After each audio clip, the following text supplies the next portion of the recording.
90+ my tuition app ഉന്നത നിലവാരമുള്ള അധ്യാപകർ പഠിപ്പിക്കുന്ന ക്വാളിറ്റി എഡ്യൂക്കേഷണൽ ആപ്പ്. അനിത വാര്യത്തെത്തി ബാലാമണിയെ അന്വേഷിക്കുന്നു. അപ്പൊ നിനക്ക് മനസ്സിലായി ബാലാമണിയെ കാണാനില്ലെന്ന്. ബാലയെ തട്ടിക്കൊണ്ടുപോകാൻ കുമ്പിടിയെ ചട്ടം കിട്ടിയത് താനാണെന്ന് അനിത വാരസ്യാരെ അറിയിക്കുന്നു. നീ എത്രയൊക്കെ ശ്രമിച്ചാലും ബാലാമണിയെ ഒന്നും ചെയ്യാൻ ഒക്കില്ല. വിളിച്ചാ വിളിപ്പുറത്തെത്തുന്ന ഗുരുവായൂരപ്പനുണ്ട് അവളെ രക്ഷിക്കാൻ. കുമ്പിടി ബാലയുമായി ആറിന്റെ കരയ്ക്കെത്തി. കുമ്പിടി ബാലയെ ആറ്റിലേക്ക് എറിയുന്നു. ഭഗവാന്റെ കാരുണ്യത്താൽ ബാലാമണി രക്ഷപ്പെടുന്നു. എനിക്ക് കുമ്പിടിയോട് സംസാരിക്കണം. ഇല്ല, അയ്യോ അയ്യോ രക്ഷിക്കണേ, അയ്യോ അയ്യോ. ഭട്ടതിരിയും കുമ്പിടിയും ഒരുമിച്ച് നിൽക്കാൻ തീരുമാനിച്ചു. തുടർന്ന് കാണുക. എന്നെ പുഴയെ കൊണ്ടുപോയി വലിച്ചെറിഞ്ഞ ആളിന് ഇപ്പൊ ഇങ്ങനൊരു മനംമാറ്റം വരാൻ എന്താണാവോ കാരണം? ഞാൻ പുഴയെ കൊണ്ടുപോയി എറിഞ്ഞെന്നോ? എപ്പോ? നുണയൊന്നും പറയണ്ട, എനിക്കറിയാം സത്യം. എന്നാലേ അത് ചെയ്തത് ഞാനല്ല, എന്നെ കൊണ്ട് ചെയ്യിച്ചതാ. എന്ന് വെച്ചാ ഞാൻ അറിയാതെ എന്നെ മറ്റാരോ നിയന്ത്രിച്ചു ഒന്ന് ചുരുക്കം. മന്ത്രവാദം തന്നെ. ശുനകസൂത്രവും വിപരീത മാനസ വടക്കമൊക്കെ അങ്ങനെ സംഭവിച്ചതാവൂലേ? അതൊക്കെ മോൾ ഇപ്പോഴും ഓർത്തിരിക്കുക. ഓർക്കാണ്ട് പറ്റില്ലല്ലോ, അതിന്റെ പേരില് കൊറേ അനുഭവിച്ചതല്ലേ. ഇപ്പൊ എന്തിനാ വഴി കാത്തുന്നേ? ചാടി വീണ് പേടിപ്പിക്കാനാ അതോ വേറെ ഏതെങ്കിലും കൂടോത്രം ചെയ്യാനാണോ? കൂടോത്രോ? ഞാനോ? ഒരിക്കലും ഇല്ല. കുമ്പിടി മാറി. കുമ്പിടി ഇന്നു മുതല് ബാലാമണിയുടെ കൂടെയാ. എനിക്ക് ആ കൂട്ട് വേണ്ടെങ്കിലോ? മോൾ ഇതേ പറയുന്നു എനിക്കറിയായിരുന്നു. മോള് കൊച്ചു കുട്ടിയല്ലേ. ഞാൻ ജീവിതം ഒരുപാട് കണ്ടവനാ. ഇന്നത്തെ ശത്രു നാളത്തെ മിത്രം, ഇന്നത്തെ മിത്രം നാളത്തെ ശത്രു. അതാണ് ജീവിതശാസ്ത്രം. എനിക്ക് കുമ്പിടിയെ മിത്രമാക്കാൻ താല്പര്യമില്ലെങ്കിലോ? പക്ഷെ എനിക്ക് താല്പര്യമുണ്ടെങ്കിലോ? ഇത്രയും കാലം മോളെ ഉപദ്രവിച്ചതിന് എനിക്ക് പ്രായശ്ചിത്തം ചെയ്യണ്ടേ? മരിച്ചുപോയ എന്റെ ഗുരു വടിവേൽ തങ്കരാജ് സ്വപ്നത്തിൽ വന്ന് എന്നോട് കൽപ്പിച്ചിരിക്കുക, മോളെ തൊട്ടുപോകരുതെന്ന്. വടിവേൽ തങ്കരാജോ? ആ അതെ, പെരിയ ആള്. തെണ്ടിപ്പറക്കി നടന്ന ഈ പാലാരിവട്ട ശശിയെ കുമ്പിടിയാക്കിയ മഹാൻ. പാവം ഇറന്നു പോച്ച്. ഒരു ഭയങ്കരമായ സർപ്പം വന്ന് കൊത്തിയാച്ച്. ഗുരുവിന്റെ അതേ അനുഭവം ശിഷ്യനും വരും. പേടിപ്പിക്കല്ലേ. ശിഷ്യൻ ദേഷ്യപ്പെട്ട് നിക്ക, നോക്കിയും കണ്ടു നടന്നു, അല്ലെങ്കിൽ പെടും. മോളെ മാറിയെന്ന് പറഞ്ഞതുള്ളതാ. ഇനി ഒരിക്കലും മോളെ ഞാൻ ഉപദ്രവിക്കില്ല. എങ്ങനെ വിശ്വസിക്കും? ഞാൻ തലയെ തൊട്ട് സത്യം ചെയ്യുമ്പോ വേണ്ടേ? എന്നിട്ട് വേണം എന്റെ തല പൊട്ടിത്തെറിക്കാൻ. ഞാൻ വിശ്വസിക്കാം, പക്ഷെ വിശ്വസിക്കണമെങ്കിൽ ഞാൻ പറയുന്ന ഒരു കാര്യം നടക്കണം. പറഞ്ഞോ. മോൾക്ക് മിഠായി വേണോ, ഐസ്ക്രീം വേണോ, എന്തു വേണമെങ്കിലും ഈ കുമ്പിടി വാങ്ങിത്തരും. എനിക്ക് അതൊന്നും വേണ്ട. എനിക്ക് വാര്യത്തേക്ക് താമസം മാറണം. അതിന് അനിത ചേച്ചി സമ്മതിക്കണം. അവരെ കൊണ്ട് കുമ്പിടി സമ്മതിപ്പിക്കണം. പറ്റുമോ? പറ്റിയ കുമ്പിടി മാറിയെന്ന് ഞാൻ വിശ്വസിക്കാം. കുമ്പിടി ഉപദ്രവിക്കേണ്ടെന്ന് കിഷനോട് പറയുകയും ചെയ്യാം. ആ പെണ്ണൊരു പ്രത്യേക തരക്കാരിയാ, ഭയങ്കര വാശിക്കാരിയാ. എന്നാലും മോൾ ആദ്യമായിട്ടൊരു കാര്യം ആവശ്യപ്പെട്ട സ്ഥിതിക്ക് ചെയ്തു തരാതിരുന്നാൽ എങ്ങനാ? ശ്രമിക്കാം. ശ്രമിക്കാമെന്നല്ല, നടത്തിത്തരാൻ നോക്കാം. നോക്കിയാൽ പോരാ, നടക്കണം. നടന്നാലേ ഞാൻ കുമ്പിടിയെ വിശ്വസിക്കൂ. മോൾ ഇതിലൊന്നിൽ തൊട്ടെ. തൊട്. കുമ്പിടി നടത്തി തന്നിരിക്കും.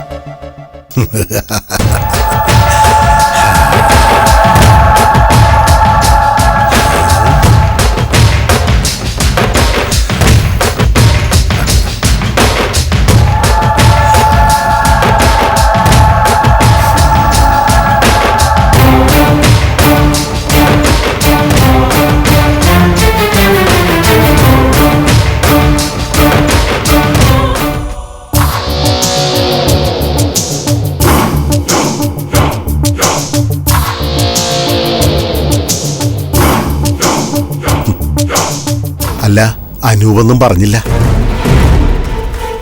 ഞാൻ പറഞ്ഞാലൊന്നും അനിത അനുസരിക്കില്ല. ആകെ അവളുടെ കയ്യിലുള്ള തുറുപ്പ് ചീട്ട ഈ ബാലാമണി. അത് വിട്ടുകളയാന്നൊക്കെ പറഞ്ഞാ എനിക്ക് തോന്നുന്നില്ല അവള് സമ്മതിക്കുമെന്ന്. സമ്മതിപ്പിക്കണം എങ്ങനെയെങ്കിലും.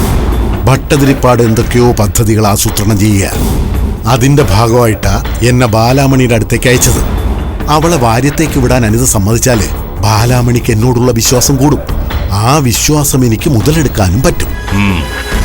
കുമ്പിടി പറയുന്നത് എനിക്ക് മനസ്സിലാവും, പക്ഷെ അനിതയ്ക്ക് മനസ്സിലാവില്ല. അനിതയുടെ ആവശ്യം ആ കുട്ടിയെ ഉപദ്രവിക്കാന്നുള്ളതാണല്ലോ. കുറെ ശ്രമിച്ചിട്ടും അതിന് കഴിയാത്തതിന്റെ അമർഷം അനിതയ്ക്ക് കാണും. എന്തൊക്കെ ചെയ്തു, ഒന്നും അങ്ങോട്ട് ഫലം കണ്ടില്ല. കണ്ടിരുന്നെങ്കിൽ അനിതയോട് ഞാൻ തന്നെ ചെന്ന് പറഞ്ഞേനെ. ഇപ്പോ എന്നെ വിശ്വാസം ഇല്ലാതിരിക്കുന്ന സമയം, അതുകൊണ്ടാണ് ഞാൻ അനൂപിനോട് വന്ന് പറഞ്ഞത്. എന്നെ കുമ്പിടിയുടെ അത്ര പോലും വിശ്വാസം ഇല്ലാതെ നിൽക്കുക. എന്തൊക്കെ ഉറപ്പുകളാ ഞാൻ കൊടുത്തത്, ഒന്നും പാലിക്കാൻ പറ്റിയില്ല. ഇനി ഇത് ചെന്ന് പറഞ്ഞ അവള് എന്നെ ആട്ടും. ആട്ടില്ല, അതിനുള്ള വിദ്യ ഞാൻ പറഞ്ഞു തരാം. മനസ്സിലായില്ല. ഭട്ടതിരിപ്പാടിന്റെ കാലെന്ന് പിടിച്ചെങ്കിലും കുമ്പിടി ഇപ്പോഴും പഴയ കുമ്പിടി തന്നെയാണെന്ന് അറിയാലോ. സുനകസൂത്രം, വിപരീത മാനസപടകം, ഇതൊക്കെ ഇറക്കാൻ കഴിയുന്ന എനിക്കാണോ ഒരല്പനേരത്തേക്ക് അനിതയെ മോഹനിദ്രയിൽ അമർത്താൻ പറ്റാത്തത്? ഞാനേ ഒരു പൊടി തരാം, അതെങ്ങനെയെങ്കിലും അനിതയുടെ ഉള്ളിലെത്തിക്കണം. ചായയിലോ ജ്യൂസിലോ ഒക്കെ ചേർത്ത് കൊടുത്താ മതി. അത് കഴിച്ചാല് അനൂപ് എന്തു പറഞ്ഞാലും കുറച്ചു നേരത്തേക്ക് അനിത അതനുസരിക്കും. ആ തക്കം നോക്കി അനിതയെ കൊണ്ടത് സമ്മതിപ്പിച്ചാ മതി. എങ്കിൽ പിന്നെ കുമ്പിടിക്ക് തന്നെ നേരിട്ടങ്ങ് പോയാ പറയും. ഞാൻ ചെന്നാല് അനിത സംസാരിക്കാൻ പോലും തയ്യാറാവൂല. അനൂപ് ഒന്ന് പോ. ബാലാമണിയെ വാര്യത്തേക്ക് പറഞ്ഞുവിടാനുള്ള തീരുമാനം അനിതയെ കൊണ്ട് എടുപ്പിക്കണം.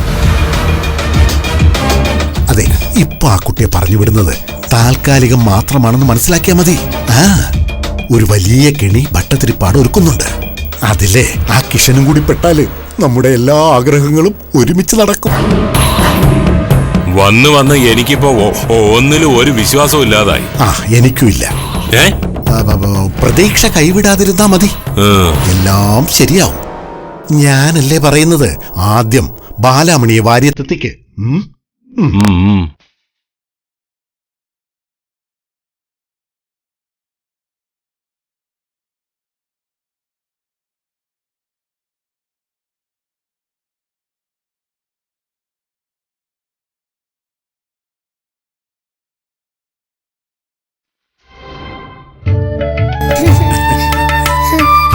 നിക്ക് നിക്ക് നിക്ക്, കേരളന് മുമ്പേ ആ ദോഷമൊക്കെ അങ്ങ് പോട്ടെ.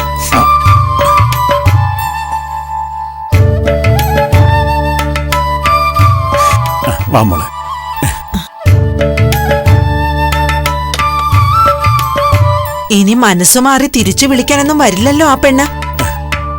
ഇവളെ കൊണ്ടുപോയിക്കോണോന്നും പറഞ്ഞ് അവളുടെ വിളി വന്നപ്പോ തൊട്ട് ആ ഒരു പ്രാർത്ഥന മാത്രമേ ഉണ്ടായിരുന്നുള്ളൂ മനസ്സില്. ഇനി അവള് വിളിക്കില്ല, വിളിക്കാൻ ആള് വേണ്ടേ? അവള് പോയി. പോയോ? എങ്ങോട്ട്? അതറിയില്ല. ആ അനൂപുമായിട്ട് പിണങ്ങി. അയാളാണത്രേ അവളോട് ബാലാമണിയുടെ അച്ഛനെ കല്യാണം കഴിക്കാൻ പറഞ്ഞത്. അവൾ ആഗ്രഹിച്ച ഒന്നും നടന്നില്ലല്ലോ. ഇവളെ കൊല്ലാൻ വരെ നോക്കിയില്ലേ, എന്നിട്ട് ഒന്നും നടക്കാണ്ടായപ്പോ നിരാശയായി കാണും. നിരാശ മാത്രല്ല, ശരിക്കും പേടിച്ചു. ഇനി നിന്നാ വലിയ തിരിച്ചടി കിട്ടുമെന്ന് തോന്നിക്കാണും. എന്നെ സഹായിക്കാൻ കിഷനുണ്ട്, അവരെ സഹായിക്കാൻ ആരാ ഉള്ളത്? പേടിച്ചത് തന്നെയാ. എന്തായാലും ഞാൻ രക്ഷപ്പെട്ടു. എനിക്കെന്റെ അമ്മയുടെ കൂടെ നിക്കാലോ. എനിക്കിഷ്ടം ഇവിടെ കഴിയണതാ, എന്റെ അമ്മയോടൊപ്പം. എന്നാലും സൂക്ഷിക്കാനുള്ളത് സൂക്ഷിക്കണം. അനിത മാത്രമേ പോയിട്ടുള്ളൂ, അനൂപ് ഇപ്പോഴും ബാക്കിയാ. എനിക്ക് ആരും പേടിയില്ല അമ്മാവ. കിഷൻ ഉള്ളിടത്തോളം കാലം എന്നെ ആർക്കും ഒന്നും ചെയ്യാൻ പറ്റില്ല. കൊല്ലാൻ നോക്കിയ ആളാ കുമ്പിടി. വന്ന് മാപ്പ് പറഞ്ഞില്ലേ? എന്നെ ദ്രോഹിച്ചവർക്കെല്ലാം മാനസാന്തരം വന്നോണ്ടിരിക്കുക. അതാ അനൂപിനും വരും, കിഷൻ വരുത്തും. കുമ്പിടിയൊന്നും അങ്ങനെ വിശ്വസിക്കണ്ട. കാശിന് വേണ്ടി എന്തും ചെയ്യാൻ മടിയില്ലാത്തവനാ കുമ്പിടി. അവിടെയും നിൽക്കും, ഇവിടെയും നിൽക്കും, മാപ്പും പറയും, നോവിക്കുകയും ചെയ്യും. അയാളെ വിശ്വസിച്ചൊന്നും ഞാൻ പറഞ്ഞില്ലല്ലോ. കുമ്പിടിക്ക് എന്നോട് മാപ്പ് പറയേണ്ട സാഹചര്യം ഉണ്ടായിരുന്നല്ലേ പറഞ്ഞോളൂ. ബാലമണിക്ക് അറിയാം എല്ലാരെയും, കിഷനും അറിയാം. പിന്നെന്തിനാ പേടിക്കണേ? ഇനി ഇപ്പൊ ആരും ഉപദ്രവിക്കാൻ വരാനൊന്നും പോണില്ല നായരെ. എന്തൊക്കെ തരത്തില് ശ്രമിച്ചു, വല്ലതും നടന്നോ? ഇനി അവരെന്റെ മോളെ വെറുതെ വിടും. അത് തന്നെയാ എന്റെ ഈ ആഗ്രഹം. നടന്നാ കൊള്ളാം. നടക്കും. എന്റെ മനസ്സ് അങ്ങനെയാ പറയുന്നേ. എനിക്കിനി ഒറ്റ ആഗ്രഹേ ഉള്ളൂ, എന്റെ അമ്മയെ വീണ്ടെടുക്കണം. അതും കൂടി സാധിച്ചാലേ എനിക്ക് സമാധാനാവൂ. അത് നടക്കുമായിരിക്കും, ഇല്ലേ അമ്മേ? നടക്കും മോളെ, നമുക്ക് ശ്രമിക്കാം. എന്തെങ്കിലും ഒരു വഴി ഭഗവാൻ കാണിച്ചു തരാതിരിക്കില്ല. കിഷനോട് ഞാൻ പലവട്ടം പറഞ്ഞതാ, സമയായില്ലെന്നാ എപ്പോഴും പറയാറ്. എത്ര കൊല്ലായി. എപ്പോഴാണാവോ എനിക്ക് അമ്മയൊന്ന് കാണാൻ പറ്റണത്? എനിക്ക് നല്ല വിശ്വാസമുണ്ട് എന്റെ ശബ്ദം കേട്ട അമ്മ കണ്ണു ഓർക്കുമെന്ന്. എന്നെ അത്രയ്ക്ക് ഇഷ്ടമായിരുന്നു. മോള് വിഷമിക്കണ്ട, നമുക്ക് നോക്കാം. അസുഖമൊക്കെ ഭേദമായി അമ്മ വന്ന നമ്മളെല്ലാരും കൂടി ഗുരുവായൂർ പോവും തൊഴാൻ. ഭഗവാനോട് ഞാൻ എല്ലാം പറഞ്ഞിട്ടുണ്ട്. ഭഗവാൻ കേൾക്കാതിരിക്കില്ല, അല്ലേ അമ്മേ? അതെ മോളെ, നിന്റെ പ്രശ്നങ്ങളൊക്കെ ഏതാണ്ട് തീർന്ന സ്ഥിതിക്ക് ഇനി അമ്മ കൂടി തിരിച്ചു വരും, അല്ലേ നായരെ? അതെ, അങ്ങനെ സംഭവിക്കട്ടെ. ഭഗവാൻ ആ ഒരു കരുണ കൂടി കാണിക്കാൻ തോന്നട്ടെ.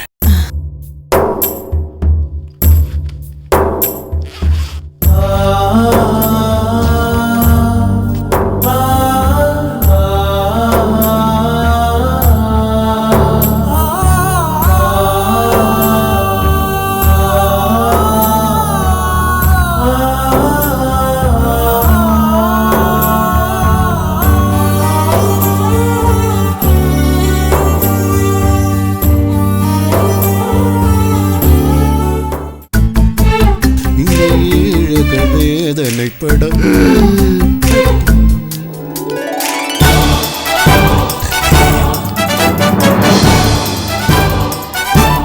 പെടമാട്ടേൻ என்றெடுத்த കളി.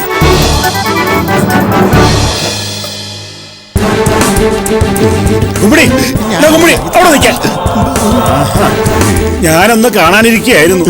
എങ്ങോട്ടാണാവോ ഇന്നത്തെ ഈ പോക്ക്? ഇതെന്ത് ചോദ്യമാണായരെ? ലോകമേ തറവാടെന്ന് കരുതുന്ന ഈ കുമ്പിടി എവിടെ പോകുന്നു എന്ന് ചോദിക്കേണ്ടതുണ്ടോ? എന്നിൽ നിന്ന് സഹായം നേടേണ്ടവരും കാര്യലാഭം ഉണ്ടാക്കേണ്ടവരും ഈ നാട്ടിൽ പല ഭാഗത്തുള്ളിടത്തോളം ഈ കുമ്പിടിക്ക് ഇങ്ങനെ വേഷം കെട്ടി നടന്നല്ലേ പറ്റൂ, ഇല്ലേ? ഇന്ന് ഏത് വേഷമാണാവോ ആടാൻ പോകുന്നത്? ദുര്യോധനന്റേതോ അതോ ശകുനിയുടേതോ? നായർ ഉദ്ദേശിച്ചത് മനസ്സിലായില്ല.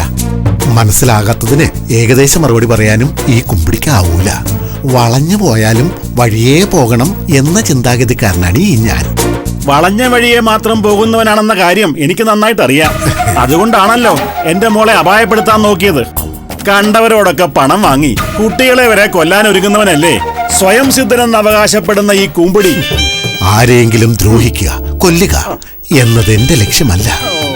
എന്റെ തൊഴിൽ വളരെ ആത്മാർത്ഥതയോടെ ചെയ്യുമ്പോൾ എന്നെ സമീപിക്കുന്നവർക്ക് ഗുണം കിട്ടണമെങ്കിൽ അവരുടെ എതിരാളികൾക്ക് ചിലപ്പോൾ ദോഷം സംഭവിച്ചൊന്നും വരും. അതെന്റെ കുഴപ്പമല്ല. നിങ്ങളുടെ മോൾക്ക് വരാനുള്ളത് അവൾക്ക് തന്നെ വരും. അതിനെ തടയാൻ ആർക്കും കഴിയില്ല. വരാനിരിക്കുന്നത് വനത്തിലിരുന്നാലും വരും എന്ന് കേട്ടിട്ടില്ലേ? എന്നിട്ട് എന്റെ മോളെ നിങ്ങൾക്ക് എന്തെങ്കിലും ചെയ്യാൻ കഴിഞ്ഞോ? ഗുരുവായൂരപ്പന്റെ ചൈതന്യം അവളുടെ കൂടെ ഉള്ളിടത്തോളം കാലം കുമ്പിടിക്കെന്നല്ല ആർക്കും അവളെ ഒന്നും ചെയ്യാൻ കഴിയില്ല.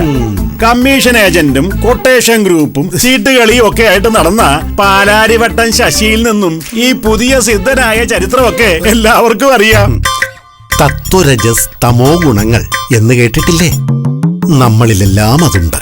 സാക്ഷാൽ ശ്രീകൃഷ്ണനിലും അതുണ്ടായിരുന്നു. അതുകൊണ്ടാണ് പാണ്ഡവന്മാർക്കൊപ്പം നിന്ന് സഹോദരങ്ങളായ കൗരവന്മാരെ ഇല്ലായ്മ ചെയ്യണമെന്ന് കൃഷ്ണന് തോന്നിയത്. ഇതിന് വേറെയും വ്യാഖ്യാനങ്ങൾ ഉണ്ടാവാം. ഓരോരുത്തരും പറ്റിയ രീതിയിൽ വ്യാഖ്യാനിക്കട്ടെ. എന്തായാലും ഞാൻ ഈശ്വര നിഷേധിയല്ല. സത്യം തേടിയുള്ള അന്വേഷണമായിരുന്നു എന്നും എന്റെ ജീവിതം. പല ഭാവങ്ങളിൽ, പല വേഷങ്ങളിൽ, പല സ്ഥലങ്ങളിൽ ഞാൻ നടത്തിയ യാത്രകളെല്ലാം എന്നും സത്യത്തെ ലക്ഷ്യമാക്കിയായിരുന്നു. നായരൊന്നറിയുക, ലക്ഷ്യം സത്യമായാൽ മതി. അതിലേക്കെത്താൻ സ്വീകരിക്കുന്ന മാർഗങ്ങൾ ഏതുമാകാം. ധർമ്മയുദ്ധങ്ങളിലും അധർമ്മങ്ങൾ നടന്നിട്ടുണ്ട്. അതെപ്പോഴും ഓർക്കുക. സാരോപദേശമൊക്കെ കൊള്ളാം. അത് കേൾക്കാൻ സുഖമുള്ളവരിൽ നിന്നും കേൾക്കുമ്പോ നിനക്കതിനുള്ള അർഹതയില്ല. മേലിൽ എന്റെ മോളുടെ മേൽ നിന്റെ നിഴൽ വീഴരുത്. അങ്ങനെ സംഭവിച്ചാൽ ഈ നായരുടെ സ്വഭാവം താൻ അറിയും.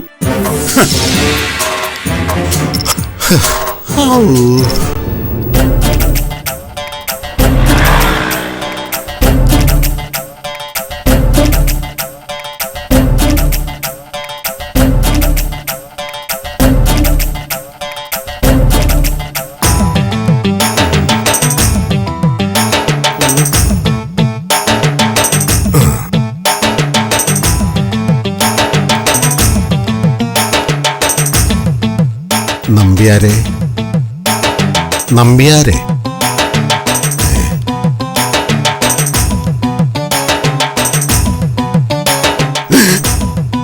ഭഗവാനെ, കാറ്റുപോയോ? ഞാൻ ധ്യാനിക്കായിരുന്നടോ. ധ്യാനം എന്തിന്? നമ്പ്യാരും തുടങ്ങിയോ സേവ? വെറും സേവ അല്ല, ആ. മാജിക് സേവ. ഓ, ഇതെന്താണെന്ന് പറഞ്ഞു? ഇത് 100 രൂപയല്ലേ? ആണല്ലോ. ആ, ഇത് ഞാൻ തന്റെ പോക്കറ്റിലിടാൻ പോവാ. ആയിക്കോട്ടെ, നല്ല കാര്യമല്ലേ, നമ്പ്യാർക്ക് പുണ്യം കിട്ടും. 2000-ന്റെ കൊണ്ടുവരാമായിരുന്നു. ഇനി താനത് എടുത്തു നോക്കി. ആയിക്കോട്ടെ.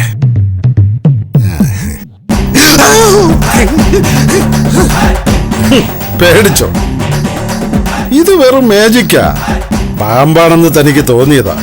ശരിക്കും അത് 100-ന്റെ നോട്ട് തന്നെയാ. ആ, ഞാൻ എടുത്തു തരാം. സൂക്ഷിച്ച്. നമ്പ്യാർ ഇതൊക്കെ എവിടെ നിന്ന് പഠിച്ചു? അതൊക്കെ രഹസ്യമാ. ഓഹോ. തനിക്കൊക്കെ ആകാമെങ്കിൽ എനിക്കും ആവാമെന്ന് തോന്നി. ഒന്നുമല്ലെങ്കിലും ആ ഇന്ദ്രജാലക്കാരനെങ്കിലും തോപ്പിക്കാമല്ലോ, ആ കിഷനെ. അത്യാവശ്യം വയറ്റിപ്പിഴപ്പിന് ഉപകരിക്കും നമ്പ്യാരെ. ഞാനും കൂടെ കൂടാ.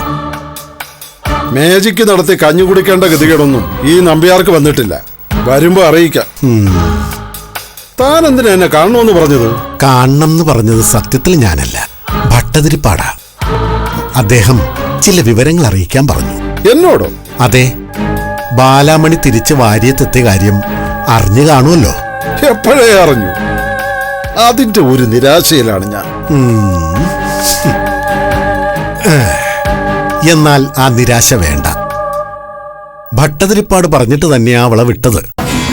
അദ്ദേഹം എന്തൊക്കെയോ ചില കണക്കുകൂട്ടലുകൾ നടത്തി തുടങ്ങിയിരിക്കുന്നു. നടത്തിക്കോട്ടെ, അത് ഞാനും തമ്മിൽ എന്താ ബന്ധം?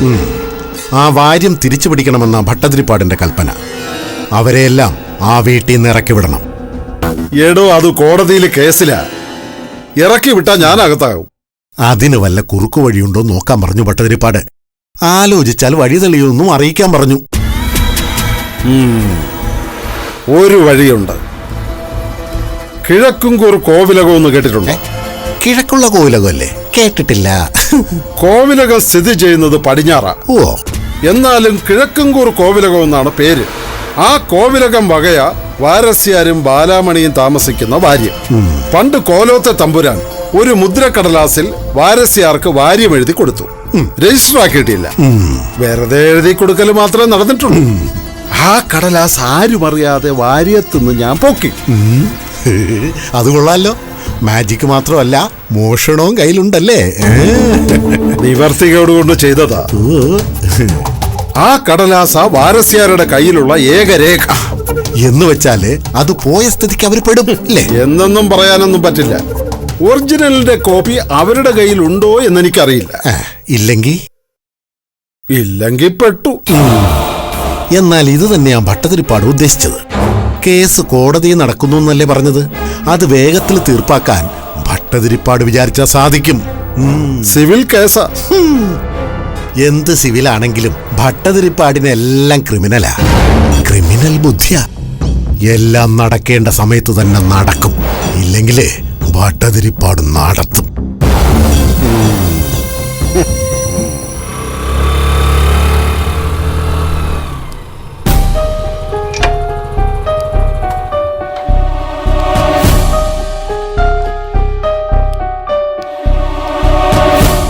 ആരാ?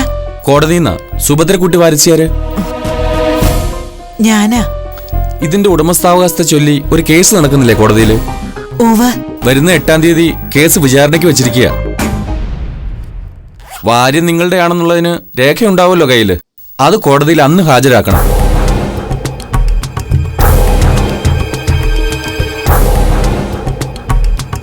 ആരാ വാരസ്യാരെ? അതെ, നിങ്ങൾ ഈ വീട്ടിൽ താമസിക്കുന്ന ആളാണോ? അല്ല, ഈ കുട്ടിയുടെ അമ്മാവനാ. ഇടയ്ക്ക് വരും. പറയേണ്ടത് ഇവരോട് പറഞ്ഞിട്ടുണ്ട്. ഉടമസ്ഥാവകാശം തെളിയിക്കണം. കക്ഷിക്ക് നേരിട്ട് നോട്ടീസ് കൊടുക്കാൻ കോടതിയിൽ നിന്ന് ഉത്തരവുണ്ട്. അതാ ഞാൻ വന്നത്. ഉടമസ്ഥാവകാശം എന്ന് പറയുമ്പോ? ആധാരം. ഈ സ്ഥലവും ഈ ഇരിക്കുന്ന കെട്ടിടവും നിങ്ങളുടേതാണെന്ന് തെളിയിക്കാനുള്ള രേഖ. കേസിന്റെ എവിഡൻസ് സ്റ്റേജാ. എന്ന് വെച്ചാ തെളിവുകൾ പരിശോധിക്കുന്ന ഘട്ടം. ഇവിടെ തോറ്റ കേസ് നിങ്ങൾക്കെതിരാവും. ദാ.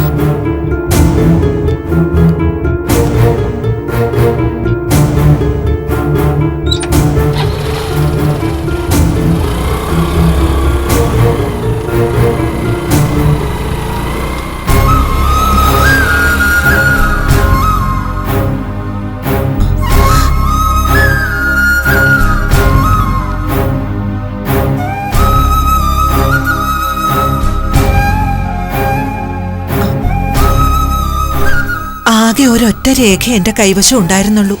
കോലോത്തെ വല്യമ്പ്രാൻ പണ്ട് തുല്യം ചാർത്തി തന്ന ഒരു മുദ്രപത്രം. അതിപ്പോ കാണാനില്ല. എന്ന് പറഞ്ഞാൽ എങ്ങനെയാ വാരസ്യാരെ? അത് കൊടുക്കേണ്ടി വരും. കാണാതായതാണോ അതോ ആ നമ്പ്യാരെടുത്ത് മാറ്റിയതാണോ എന്ന് എനിക്കറിയില്ല. എന്തായാലും അതിവിടില്ല. നേരത്തെ വക്കീല് ചോദിച്ചപ്പോഴും കൊടുക്കാൻ പറ്റിയിരുന്നില്ല. ഇനിയിപ്പൊ എന്ത് ചെയ്യും അമ്മേ? കോലോത്ത് ചെന്നാ അതിന്റെ കോപ്പി കിട്ടാതിരിക്കില്ല. വല്യമ്പ്രാനൊന്നും ഇപ്പൊ ജീവിച്ചിരിപ്പില്ല. അദ്ദേഹത്തിന്റെ മകളും ഭർത്താവുമാ ഉള്ളത്. എന്നാലും തരും. എന്നാ പിന്നെ ഞാനത് ചെന്ന് വാങ്ങാം. കിഴക്കങ്കൂർ കോവിലകം ദേവസ്വം ഭരണത്തിന് ഇവിടുത്തെ ക്ഷേത്രം വിട്ടുകൊടുക്കണവരെ കോവിലകം വകയായിരുന്നു ഈ പ്രദേശം മുഴുവൻ. നമ്പ്യാരുടെ അച്ഛൻ കോലോത്തെ കാര്യസ്ഥനായിരുന്നു. തമ്പുരാക്കന്മാര് ശുദ്ധഗതിക്കാരല്ലേ? ഓരോന്നു പറഞ്ഞ് അവരെ പറ്റിച്ചുണ്ടാക്കിയതാ നമ്പ്യാർക്കിപ്പോ ഉള്ള സകലതും.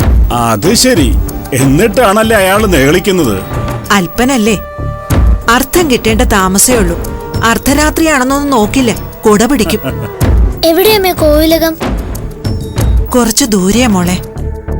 നായര് ചെന്നാ എന്തെന്ന് പറഞ്ഞു പരിചയപ്പെടുത്തും. ഇവിടുത്തെ ഒരു ആശ്രിതനാണെന്ന് പറഞ്ഞോളാം, അല്ലെങ്കിൽ മറ്റെന്തെങ്കിലും. എന്റെ ശ്രദ്ധയില്ലായ്മയ്ക്ക് വഴക്ക് കേൾക്കേണ്ടി വരും. അതും മിണ്ടാതെ നിന്ന് കേൾക്കാൻ തയ്യാറാണെങ്കിൽ പോയാ മതി നായര്. അവരെന്ത് വേണമെങ്കിലും പറഞ്ഞോട്ടെ, രേഖയും കൊണ്ടേ ഞാൻ പോരൂ. കിഴക്കങ്കൂർ കോവിലകം ഞാൻ ഏറ്റു.